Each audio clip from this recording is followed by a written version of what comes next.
sebatas terkait obat, ya. Saya tidak akan nanya terkait patofisiologi secara mendalam gitu ya. Saya tidak akan bertanya terkait dengan diagnosa pasiennya gitu. Terus data lab yang yang menunjang diagnosa dan sebagainya tidak. Tapi saya akan fokuskan ke obat-obatan. Ya, bisa jadi nama obatnya gitu ya. Entah kekuatan sediaannya, entah apapun pokoknya mah semuanya terkait dengan obat-obatan. Ya, itu ya. Jadi eh, untuk UAS ya, untuk UAS fokus on di obat-obatan. Jadi yang pertama terkait TBC ya kemarin ya, terus HIV AIDS ya, kade Brian Jihan HIV AIDS eta nuduhan wae gitu kan. Ya. Terus sekarang malam ini kita bahas terkait dengan meningitis ya, meningitis. Dan sama Jihan. Oke.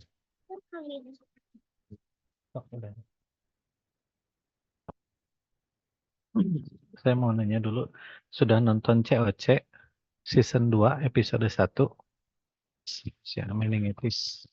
Jadi meningitis itu sebuah kondisi infeksi, bisa jadi kondisi peradangan yang terjadi di meninges. Meninges itu selaput yang melindungi otak manusia ya, yang melindungi otak manusia.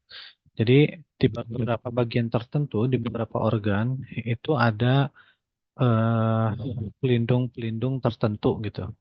Contohnya di paru-paru ada pleura ya, di jantung ada perikardium gitu ya, di perut ada peritoneum dan sebagainya. Nah, masing-masing selaput itu ketika ada bakteri gitu ya atau ada peradangan, nah itu bisa menjadi gangguan pada kondisi tersebut. Contohnya ada meningitis, terus ada pleuritis, ada perikarditis, terus ada SBP, spontaneous bacterial peritonitis dan sebagainya gitu. Ya, nah yang akan kita bahas pada malam hari ini adalah meningitis ya. Dan sebetulnya kalau kita lihat gitu ya, kalau kita cermati si kondisi-kondisi tersebut ya, baik meningitis, pleuritis, perikarditis, sama SBP, spontaneous bacterial peritonitis, semuanya membutuhkan terapi antibiotik. Ya. Suara saya terdengar nggak? Terdengar. Bapak. Oke. Membutuhkan antibiotik. Hanya saja pemilihan antibiotiknya tersebut yang kemudian nanti akan menjadi sedikit berbeda ya antara peritoneum, peritonitis, terus kemudian dan yang lainnya gitu ya. Salah satu hal yang menjadi perhatian adalah apa kira-kira? Coba Agus saya Agus tadinya. Gus kira-kira apa Gus yang menjadi perhatian ketika kita memilihkan obat untuk pasien meningitis ini? Coba secara farmakokinetik apa yang menjadi perhatiannya itu? Secara farmakokinetik. Mungkin bakterinya, Pak. Oke, kalau itu sudah pasti ya. Kalau itu sudah pasti, pemilihan antibiotiknya memang nanti antibiotika spektrum luas ya. Antibiotika spektrum luas. Tapi secara farmakokinetik, coba kira-kira apa? Dok, coba Gus.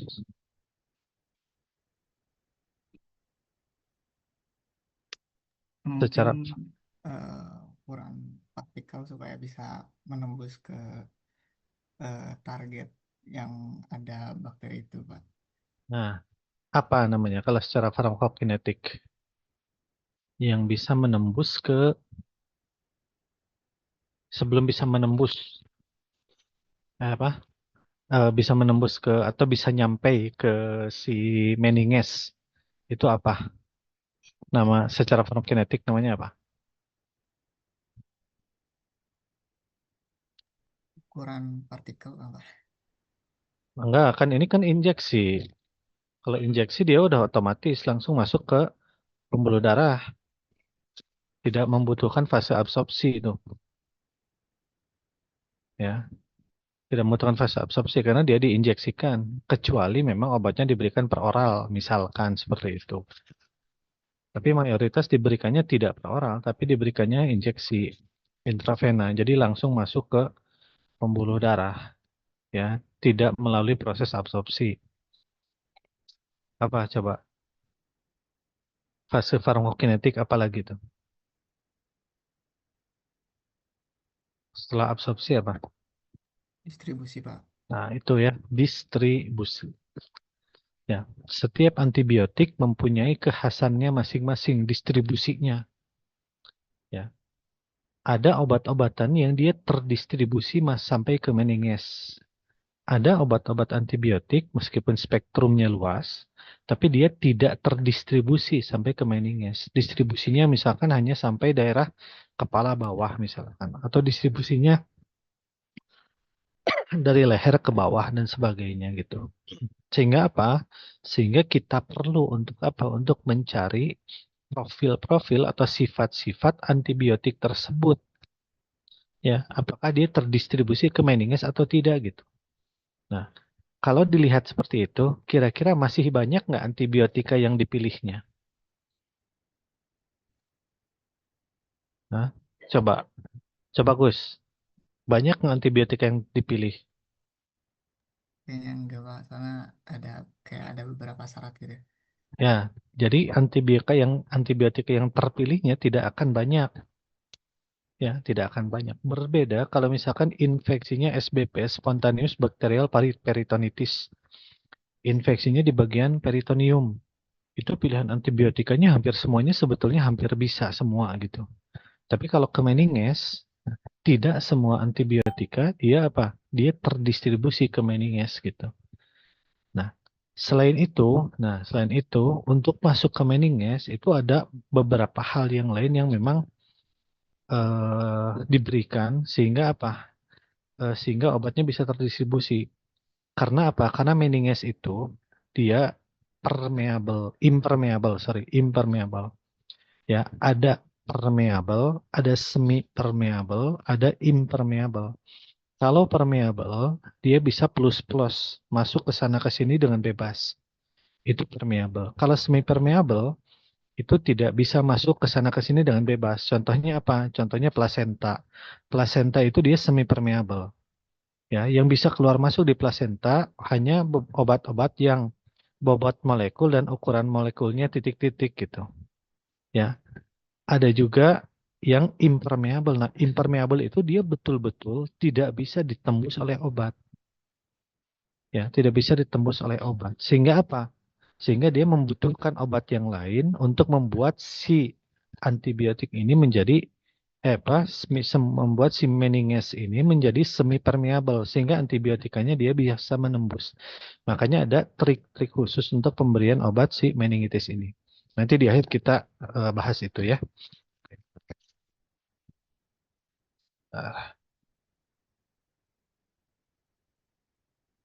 Nah, ini ya, bisa bakteri penyebabnya ya, bisa virus, parasit, jamur dan sebagainya. Nah, di sini ada gambar anatomis ya.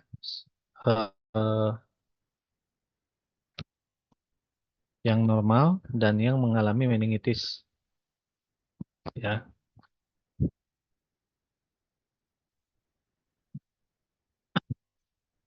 Yang paling luar ya, itu kulit kepala kita ya, yang paling luar. Terus di dalamnya ada tulang, di dalamnya lagi ada meninges atau meningen ya, selaput otak.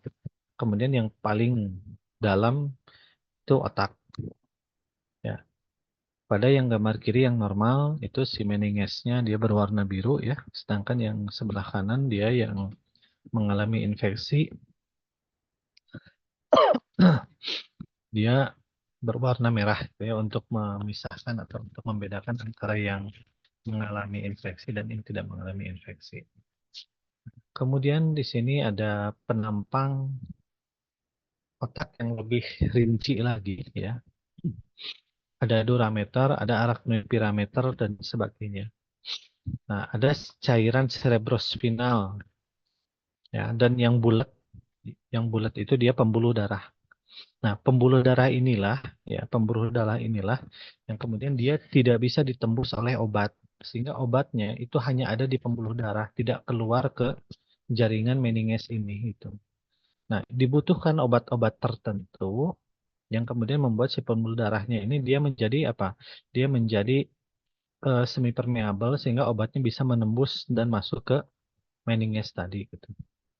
Nah, kemudian ada cairan cerebrospinal ya, cairan cerebrospinal itu jadi otak kita itu sebetulnya ngambang. Ya, otak manusia tuh sebetulnya ngambang. Eh Sehingga kita lagi renang lah, ngambang gitu ya. Dan otak kita itu dia apa namanya? Kalau sering kena benturan, ya itu keganggu. Contohnya ada Muhammad Ali itu ya.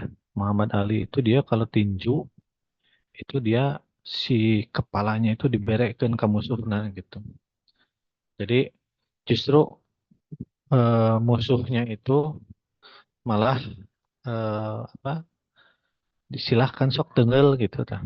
Karena saking kuatnya Muhammad Ali ini gitu. Ya. Karena saking kuatnya si Muhammad Ali ini.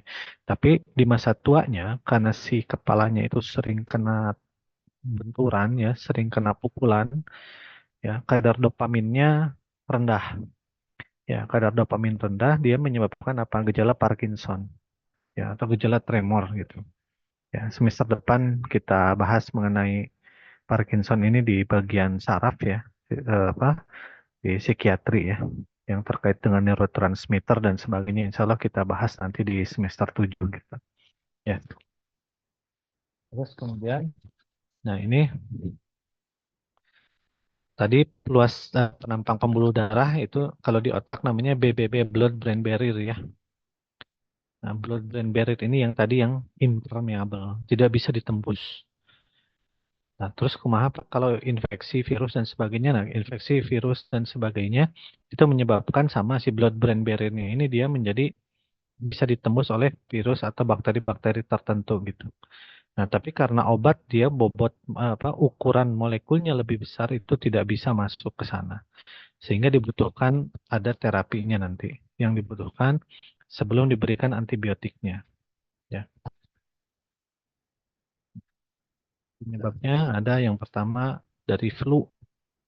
Ya, ini yang paling menakutkan gitu ya. Ternyata flu saja itu dia bisa menyebabkan meningitis gitu. Ketika apa? Ketika si Haemophilus influenza-nya itu dia masuk ke pembuluh darah dan dia menembus blood-brain barrier dan masuk ke otak. Kemudian faktor predisposisi jenis kelamin laki-laki lebih sering dibandingkan wanita. Nah ini saya kurang tahu ya. Itu karena lebat ting pikiran, merenya laki-laki loba ngahulang. Jadi blood-brain barrier-nya lebih mudah ditembus meren gitu ya. Bahwa alamnya. Yang C, ini ada faktor maternal ya. Ada infeksi maternal, ada ruptur membran fetalnya, jadi terdapat cacat dan sebagainya ya. Nanti ada beberapa gambarnya yang terkait dengan nomor C ini ya. Kemudian ada faktor imunologi ya, defisiensi pada pasien HIV ya, terus obat yang apa orang yang mendapatkan obat-obat imunosupresan dan sebagainya dalam dosis tinggi seperti pada pasien lupus ya atau pada pasien MS ya multiple sclerosis dan sebagainya gitu ya. Atau kemudian anak dengan kelainan sistem saraf pusat, pembedahan dan sebagainya. Ya. Nah, ini patofisiologinya nanti silakan dibaca.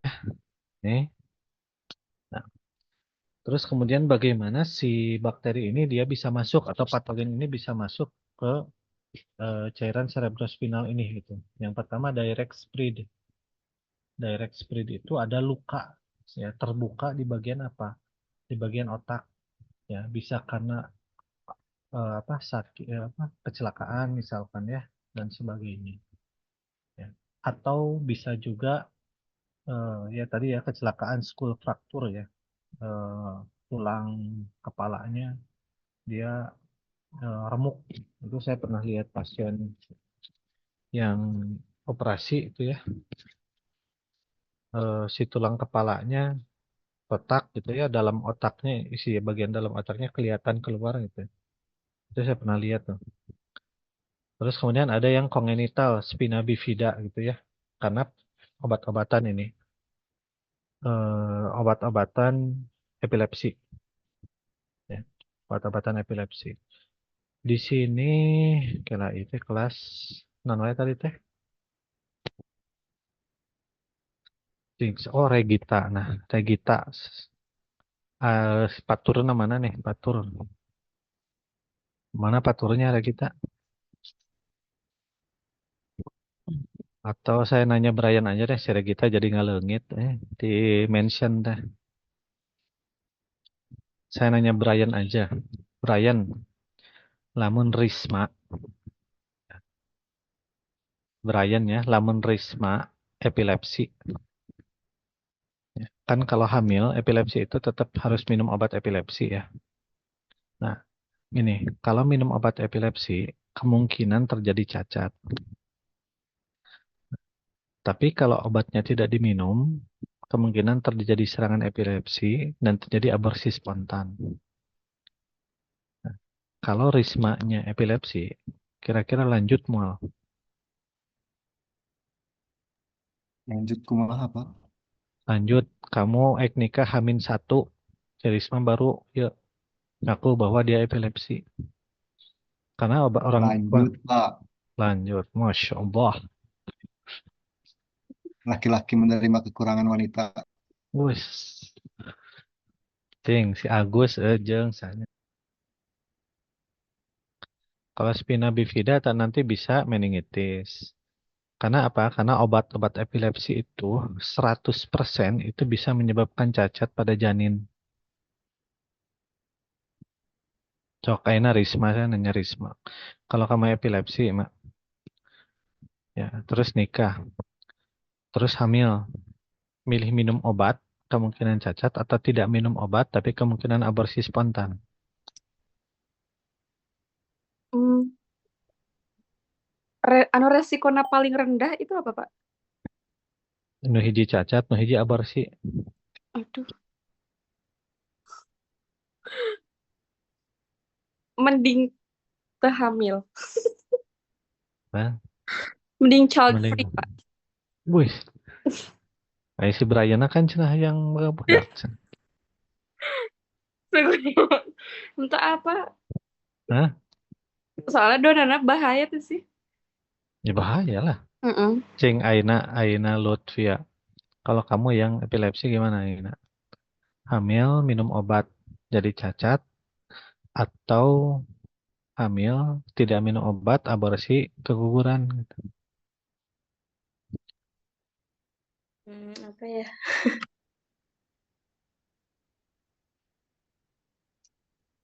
Adopsi anak aja, Pak. Nanti ya itunya ya, apa namanya? Tata caranya biar tidak itu gitu ya. Nah, ini spina bifida nih. Ada ya? Ada fotonya ada. Ada, Pak. Nah, ini kelainan tulang belakang ya.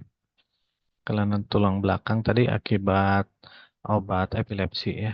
Dan ini bisa meningitis ya. Terus ini ada ini sama ini jenis spina bifida juga, kelainan saraf juga. Jadi si tulang tengkoraknya itu dia tidak tumbuh. Jadi langsung otak gitu. Ada kelihatan tuh. Nah, ini jadi memang untuk wanita yang epilepsi hati-hati ya. Ya, jadi Anda jangan sembarangan minum obat epilepsi gitu ya. Tapi dari sisi lain gitu ya, ketika obatnya tidak diminum, kemungkinan ada serangan gitu ya. Bisa aborsi spontan juga gitu. Ya, jadi agak sedikit sih malakama. Tapi sebetulnya ada terapinya. Jadi tahu ya, asam folat tahu ya, vitamin beberapa asam folat ya. Vitamin beberapa asam folat. Beberapa asam folat. Hmm? B9. 9 ya. B9. Nah, asam folat itu kan ada dua sediaan ya. Yang satu 400 mikro, yang satu 1000 mikro. Jadi ada 1000. Nah, yang asam folat yang digunakan pada wanita yang epilepsi, ya, itu menggunakan yang 1000 mikrogram atau 1 miligram, tapi seharinya dosisnya tidak 1 miligram, tapi sehari dosisnya 5 miligram. Ya, jadi seharinya itu minum 5 tablet yang 1 miligram, ya, dosisnya. Jadi memang asam folatnya menggunakan dosis tinggi, jadi mencegah kelainan neural tube defect ini, gitu. Ya, ya. Atau sejarah mana ditutupan etana kamera atos ayeuna atas gambarna nu sanes dah. Ya, salsanya. Ya. Nah, yang kedua ada yang tadi direct split ya. Jadi langsung entah ada kelainan saraf ya pada bayi, atau yang kedua ada kecelakaan ya, direct split tadi. Yang kedua ada penyebabnya itu hematogen spread. Ya, ini blood-brain barrier-nya dia bisa ditembus oleh bakteri entah patogen apapun gitu ya. Nah, kemudian dia masuk ke cerebrospinal fluid ini dan menginfeksi di meninges ini gitu ya. Nah, gejala klinisnya ada Brudzinski sign, ada Turner-Kernigh sign positif, ada fotofobia, fobia terhadap cahaya, ada fonofobia, fobia terhadap suara keras dan sebagainya. Nah, Kernigh sign itu seperti ini. Jadi kalau Kernigh sign itu si orangnya, pasiennya itu ngagoler, ya ngagoler. Nah, kemudian kakinya dikeataskan. Nah, pada orang yang tidak mengalami meningitis, ya tidak terjadi reaksi apapun di daerah punggung. Ya. Wah, Hah? Kah naon? maaf, maaf, maaf. Ya, Kernigh sign.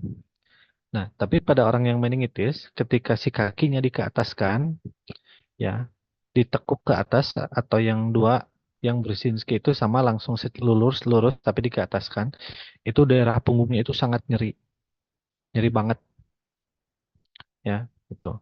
Yang kedua ada Brzezinski 1 itu sama, pasiennya ngagoler, lehernya dikeataskan.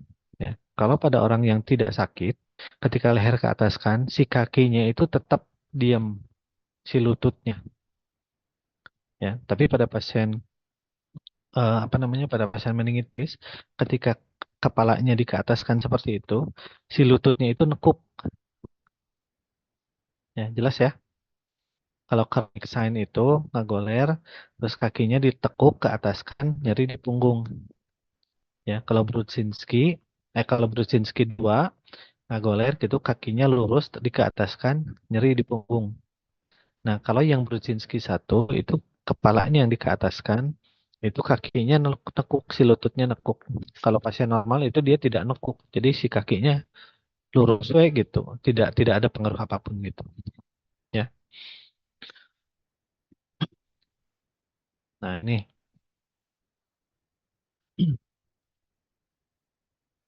pada pasien meningitis ya tekanan darah bisa sampai lebih dari 200 mm mmHg ya. Glukosa, nah ini glukosanya less than 2/3 blood glucose. Jadi justru ketika tekanan darahnya tinggi, glukosanya justru malah turun. Ya, kurang dari 2/3-nya. Jadi kalau hitungan kita ya, normalnya sekitar 120, ya, 2/3-nya gitu, hanya sekitar 80-an gitu. Ya, kadar glukosanya. Nah, kadar proteinnya itu tinggi. Ya, nah kalau yang di kotak itu WBC, whole blood cell ya.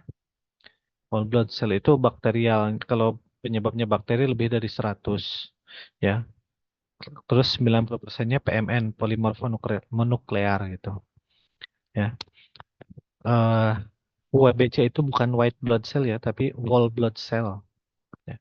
Terus kalau penyebabnya viral 10 sampai 1000 WBC per mikroliter dan sebagainya. Nanti silakan dibaca lah. Ya. Nah, terapi farmakologis. Jika pasiennya tuberkulosis, ya tetap diberikan obat tuberkulosisnya, isoniazid, rifampicin, streptomycin, dan sebagainya. Nah, jika pasiennya umur kurang dari 2 bulan, cephalosporin generasi ketiga. Nah, contohnya salah satu obat yang kemudian cephalosporin generasi ketiga yang bisa menembus, ya bisa terdistribusi ke apa namanya meninges itu ada ceftriaxone. Ya, ceftriaxone. Tapi sebelum ceftriaxone, sebelum ampicillin, ya, sebelum yang lain diberikan, khususnya antibiotik, itu sekitar setengah jam sampai 1 jam sebelum antibiotika diberikan, itu diberikan dulu apa? Diberikan dulu dexamethasone inject.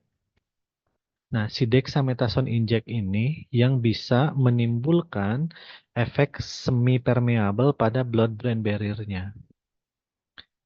Ya, jadi pada pasien meningitis kasih dulu injeksi dexamethasone. Setelah itu baru diberikan antibiotiknya. Ya, tuh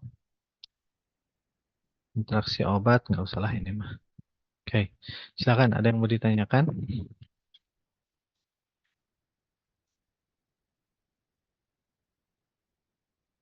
Silakan ada yang mau ditanyakan?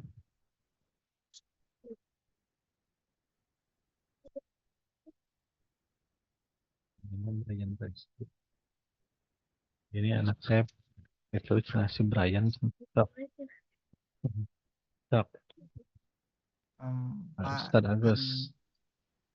eh, anu meningitis teh dikatakan meningitis salah satunya adalah ketika eh, kaki diangkat kemudian nyeri di bagian punggung, kemudian ketika bagian kepala diangkat lututnya ikut ngangkat gitu. Nah, itu teh apa korelasinya kan meningitis itu salah satu penyebabnya itu adalah bakteri gitu. Korelasinya di belah mana antara bakteri dengan syaraf mungkin ya Pak? Kalau Ya, gitu. oke. Ya, pertanyaan yang sebetulnya agak sulit karena saya sendiri belum mendapat insight-nya terkait itu ya. Jadi agak sulit jawabnya gitu ya. Jadi jawab ini mah jawaban sementara ya. Jadi memang ketika meningitis ya bisa terjadi kerusakan saraf pada bagian tertentu di sarafnya itu. Di saraf di otaknya itu ada yang rusak itu. Nah, kemungkinan saraf rusak itu eh, mengganggu proses motorik ya, proses motorik dari si pasien tersebut gitu. Nah, sementara itu ya. Sementara itu, nanti saya cari lagi untuk yang lebih lengkapnya terkait dengan hal ini ya. Itu ya, sementara itu ya Agus ya.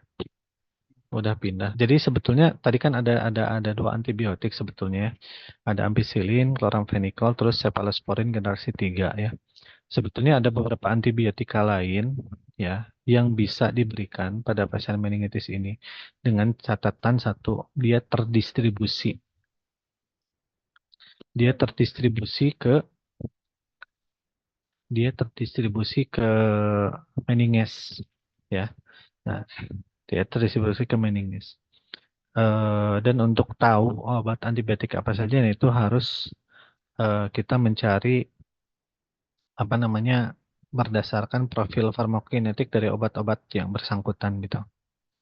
Ya, berdasarkan profil farmakokinetik dari obat yang bersangkutan gitu. Ya, Ceftazidime itu kalau tidak salah bisa juga gitu ya. Itu cephalosporin generasi 3 juga gitu. Ya, kalau amoxicillin saya lupa. Ya, terus ada juga antibiotik yang ini ada yang ISK misalkan infeksi saluran kemih itu tidak semua antibiotika dia bisa terdistribusi di saluran kemih. Karena bakterinya ada di saluran kemih gitu ya, di ginjal, di uretra termasuk di kandung kemih atau di apa? Di kandung kemihnya gitu ya, di blast. Nah, itu tidak semua antibiotika dia terdistribusi ke sana. Nah, tapi kita harus tahu ya, kalau kedokteran itu belajarnya berdasarkan guideline nantinya. Jadi apa namanya meningitis atau ISK pilihan antibiotiknya ini dosisnya segini dan sebagainya berdasarkan guideline. Tapi kalau kita farmasi apoteker tidak hanya berdasarkan guideline itu, tapi kita juga harus paham terkait dengan profil farmakokinetik dari yang antibiotika yang bersangkutan. Khususnya, nah ini untuk meningitis adalah apa? Distribusi antibiotika tersebut ke cairan meninges atau distribusi antibiotika tersebut ke otak. Ya. gitu ya. Jadi penting sekali bagi kita semuanya untuk belajar farmakokinetik ya. Jadi T setengah ya, Anda dulu belajar farmakokinetik obat ya, ada T setengah, ada AUC, ada T max ya, ada C max dan sebagainya, VD volume distribusi dan sebagainya itu sangat bermakna sebetulnya ketika kita membahas kasus-kasus atau kejadian pada pasien gitu. Salah satunya ya kasus meningitis ini karena tidak semua antibiotik dia terdistribusi ke meninges ya. Kalau tidak salah dua ya. Kasus yang agak rumit itu adalah ISK sama meningitis. Nah, kalau ISK sebetulnya rumitnya karena tidak semua antibiotika dia terdistribusi ke kandung kemih, ke ginjal ya. Sebenarnya terdistribusi ke sana tapi apa sisa metabolismenya, tapi untuk dia langsung menimbulkan efeknya itu yang agak sulit gitu. Tuh, ya. Tapi kalau antibiotika misalkan sakit gigi, ya, terus ada infeksi bakteri, nah itu sebetulnya relatif lebih mudah pencarian antibiotiknya atau mencari antibiotika dibandingkan dengan ini.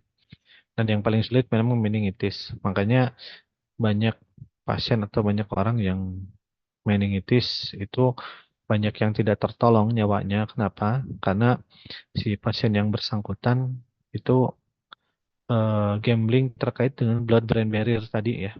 Dengan blood-brain barrier tadi. Karena pemberian dexamethasone bisa membuka ya sawar darah otaknya, low blood-brain barrier. Nah, entah berapa lama dan entah nanti kadar antibiotika yang bisa masuk ke sananya berapa kadarnya gitu, konsentrasinya. Itu ya. Ini bisa jadi tema penelitian Anda nanti, tapi mungkin untuk S3 ya, terkait dengan sawar darah otak ini ya. Bisa membuat formulasi antibiotika tertentu yang dalam bentuk nano gitu ya, sehingga dia bisa masuk ke blood-brain barrier-nya gitu tanpa diberikan dexamethasone misalkan dan sebagainya gitu. Itu bisa jadi penelitian Anda nanti ketika S3 gitu. Dan nanti hasilnya kalau berhasil itu seumur hidup Anda akan dapat pahalanya tuh. Ya, Anda akan dapat pahalanya. Kenapa? Karena langsung bisa dipakai atau bisa diaplikasikan kepada pasien gitu. Ya, itu ya. Maka mungkin ada satu lagi yang mau ditanyakan, silakan.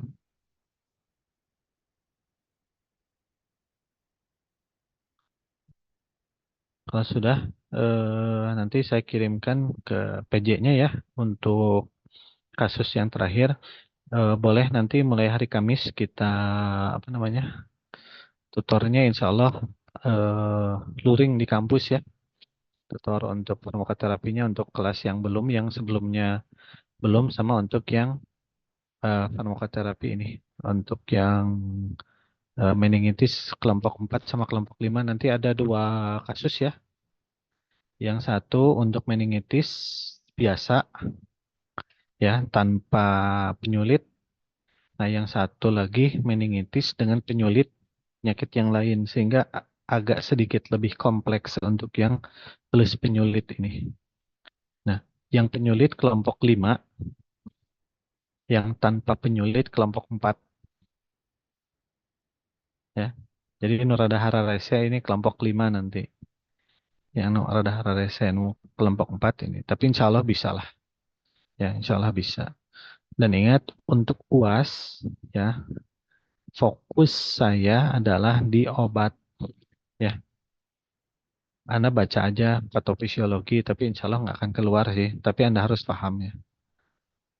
Terkait etiologi, Anda silakan baca, tapi insya Allah nggak akan keluar. Tapi Anda harus paham etiologi, penyebabnya apa, data lab apa saja yang terkait dengan itu, misalkan dan sebagainya. Tapi soalnya yang akan muncul itu insya Allah semuanya terkait dengan pengobatan, terkait dengan obat. Ya, itu ya. Oke, silakan beristirahat. Insya Allah untuk kasusnya hari ini, malam ini saya kirimkan ke PJ ya. Oke, silakan beristirahat. Mohon maaf. Assalamualaikum warahmatullahi wabarakatuh.